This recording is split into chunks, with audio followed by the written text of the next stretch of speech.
Hi பட்டுச்சுட்டீஸ், எப்படி இருக்கீங்க? நல்லா இருக்கீங்களா?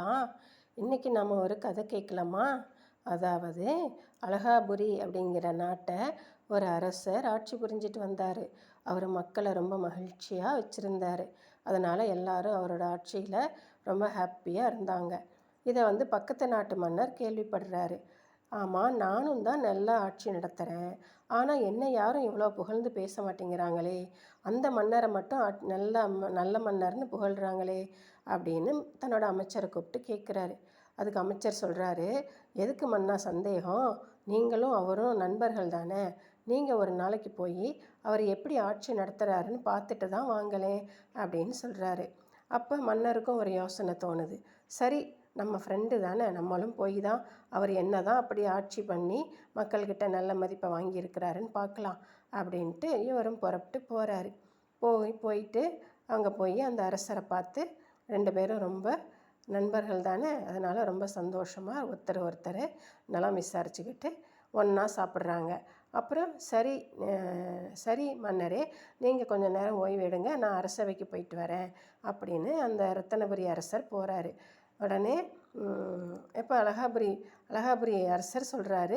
உடனே ரத்தனபுரி அரசர் என்னங்கிறாரு, இருங்க நானும் வரேன், நானும் அரசவைக்கு வரேன் அப்படின்னு சொல்கிறாரு. சரி வாங்க, ரொம்ப நல்லதாக போச்சு அப்படின்னு கூட்டிகிட்டு போய் ரெண்டு பேரும் ரெண்டு இதில் இருக்கையில் உட்காந்துக்கிறாங்க. அப்போது அந்த வழியாக ஒரு விறகு வெட்டி வரான்.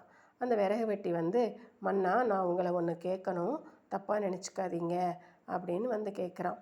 அப்படியா, என்னப்பா வேணும், கேளு அப்படின்னு சொல்கிறாரு. மன்னா, நான் தினமும் விறகு வெட்டினா தான் எனக்கு கூலி, ஆனால் தினமும் வெட்டுற எனக்கு கூலி கம்மியாக தரீங்க. ஆனால் அந்த அமைச்சர் இதோ சேரில் தான் உட்காந்துருக்கிறாரு, அவருக்கு போய் மாதம் 1000 ரூபாய் சம்பளம் தரீங்க. இது நியாயமா மன்னா? நீங்களே சொல்லுங்கள் அப்படின்னு கேட்குறாரு. உடனே அலகாபுரி மன்னர் சொல்கிறாரு, அப்படியாப்பா, இதுதான் உன்னுடைய சந்தேகமா? சரி இரு, கொஞ்ச நேரத்தில் நான் உன் சந்தேகத்தை தீர்த்து வைக்கிறேன் அப்படின்னு சொல்கிறாரு. உடனே அந்த விறகு வெட்டிக்கு ஆச்சரியம். மன்னர் இப்போவே என்னுடைய சந்தேகத்தை தீர்த்து வைக்கிறேன்னு சொல்கிறாரே, சரி பொறுத்திருந்து பார்க்கலாம் அப்படின்னு சொல்லிட்டு என்ன பண்ணுறாருன்னா, அமைச்சரை கூப்பிடுறாரு மன்னர். அமைச்சரே இங்கே வாங்க அப்படின்னு கூப்பிடுறாரு. அப்புறம் விறகு வெட்டி நீங்களும் வாங்க, ரெண்டு பேரும் வெளியில் போய் ரோட்டில் என்ன போகுதுன்னு பார்த்துட்டு வாங்க அப்படிங்கிறாரு. சரின்னு ரெண்டு பேரும் வெளியில் போகிறாங்க. உத்தரவு மன்னா அப்படி சொல்லிட்டு வெளியில் போகிறாங்க. போயிட்டு கொஞ்ச நேரத்தில் விறகு வெட்டி வந்துடுறாரு. வந்த உடனே வெளியில் என்ன பார்த்தீங்க அப்படின்னு கேட்குறாரு. அதுக்கு விறகு வெட்டி சொல்கிறாரு, மன்னா, நான் ரோட்டில் ஒரு வண்டி போகிறத பார்த்தேன் அப்படின்னு சொல்கிறாரு. அப்படியா, வண்டி எங்கேருந்து போகுது, எங்கேருந்து வருது அப்படின்னு? இருங்க மன்னா, கேட்டு சொல்கிறேன் அப்படின்னு குடுகுடுன்னு ஓடி போகிறாரு. திரும்ப மறுபடியும் கொஞ்சம் நேரம் கழித்து வண்டி பக்கத்து ஊர்லேருந்து வந்துட்டுருக்குது அப்படின்னு சொல்கிறாரு. சரி, என்ன அங்கே அதில் வண்டியில் எத்தனை பேர் இருக்கிறாங்க, போய் பார்த்துட்டு வாங்க. அடடா, நான் அதை பார்க்க மறந்துட்டேன் மன்னா, இதோ போகிறேன் அப்படின்ட்டு போகிறாரு. போயிட்டு வண்டியில் ஒரு அப்பாவும் பையனும் உட்காந்துருக்குறாங்க அப்படின்னு சொல்கிறாரு. சரி, வண்டியில் என்ன கொண்டு போகிறாங்க? ஐயோ மன்னா, நான் அதை பார்க்க மறந்துட்டேனே, இருங்க ஏதோ போயிட்டு வரேன்னு மறுபடியும் 3வது தடவை இப்படியே ஓடி 2-3 கேள்விக்கும் இப்படி ஓடி போய் பார்த்துட்டு பதில் சொல்கிறாரு. அந்த நேரம் அமைச்சர் உள்ளே வராரு. மறுபடியும் விறகு வெட்டி வெளியே ஓடுறாரா? சரி பொறுங்க விறகு வெட்டி, இப்போ அமைச்சர் வந்துட்டார், அவர் என்ன சொல்கிறாருன்னு கேட்கலாம் அப்படின்னு சொல்கிறாரு மன்னர். சரிங்க அரசேன்னு அவரும் நிற்கிறார். அமைச்சரே, வெளியில் என்ன பார்த்தீங்க, சொல்லுங்கள் பார்க்கலாம் அப்படின்னு மன்னர் கேட்குறாரு. அதுக்கு அமைச்சர் சொல்கிறாரு, மன்னா, வெளியில்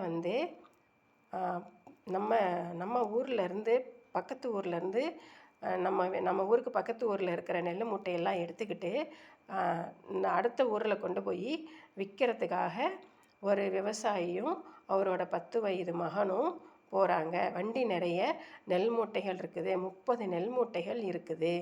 அதை கொண்டு போய் அங்கே பக்கத்து கிராமத்தில் கொடுத்துட்டு வரத்துக்காக 2 பேரும் போயிட்டுருக்குறாங்க. திரும்ப சாயந்தரத்துக்குள்ளே திரும்ப வீட்டுக்கு வரணுங்கிறதுனால வண்டி வேகமாக போயிட்டுருக்குது அப்படின்னு சொல்கிறாரு. உடனே மன்னர் வந்து அந்த விறகு வெட்டி பார்த்து கேட்குறாரு, பார்த்தீங்களா விறகு வெட்டி, நீங்கள் ஒவ்வொரு கேள்விக்கும் ஓடி ஓடி போய் பார்த்துட்டு வந்து சொன்னீங்க. ஆனால் அமைச்சர் ஒரே தடவையில் எல்லாத்தையும் விசாரிச்சுட்டு வந்துட்டார். இப்போ தெரியுதா அவருக்கு நான் ஏன் இவ்வளோ சம்பளம் தரேன்னு? இப்போ நான் கொடுக்குற சம்பளம் சரியா தப்பா அப்படின்னு கேட்குறாரு. உடனே விறகு வெட்டி, ஐயா என்னை மன்னிச்சிருங்க அரசே, நான் தெரியாமல் சொல்லிட்டேன். அவரோட வேலைக்கு அவருக்கு கூலி கிடைக்கிது, என்னுடைய வேலைக்கு எனக்கு கூலி கிடைக்கிது, நான் புரிஞ்சுக்கிட்டேன், என்னை மன்னிச்சிருங்க அப்படி சொல்லிட்டு போயிடுறாரு. இதை பார்த்தோன்னே ரத்தினபுரி அரசருக்கு ஒரே வியப்பு. சம்மந்தப்பட்டவங்களே ஏழையாக இருந்தாலும் பணக்காரனாக இருந்தாலும் நேரில் கூப்பிட்டு அந்த அழகாபுரி அரசர் அவருக்கு தேவையான நீதியையும் வழங்குறாரு. இதனால தான் இவர் நல்ல பேர் வாங்கியிருக்காரு அப்படின்னு புரிஞ்சுக்கிட்டு, சரி இனிமேல் நம்மளும் நம்ம மக்கள்கிட்ட இந்த மாதிரி அன்பாக பேசி அவங்கள நல்ல வழிக்கு கொண்டு வரணும் அப்படின்னு சொல்லிட்டு தன்னோட நண்பர்கிட்ட அந்த அழகாபுரி மன்னன்கிட்ட விடைபெற்று திரும்ப அவர் ரத்தினகிரிக்கு வராரு. அதுலேருந்து அவருக்கும் அதே மாதிரி நல்ல ஆட்சி புரிஞ்சதுனால அவருக்கும் இப்போ வந்து நல்ல மதிப்பும் மரியாதையும் ஜனங்கள்கிட்ட இருக்குது. இந்த சின்ன கதையிலேருந்து நமக்கு தெரியறது என்ன அப்படின்னா, நம்ம செய்கிற வேலைக்கு ஏற்ற மாதிரி நமக்கு கூலியை கடவுள் கொடுப்பாரு. நம்ம அதிகமாக ஆசைப்படக்கூடாது, அடுத்தவங்களோட நம்மளை கம்பேர் பண்ணி பொறாமப்படக்கூடாது. சரியா சுட்டீஸ்? ஓகே, உங்களுக்கு இந்த கதை பிடிச்சிருக்குன்னா சப்ஸ்கிரைப் பண்ணுங்கள், லைக் பண்ணுங்கள், மறக்காமல் பெல் பட்டனை ப்ரெஸ் பண்ணுங்கள், ஷேர் பண்ணுங்கள். நன்றி. வாழ்க வளமுடன்.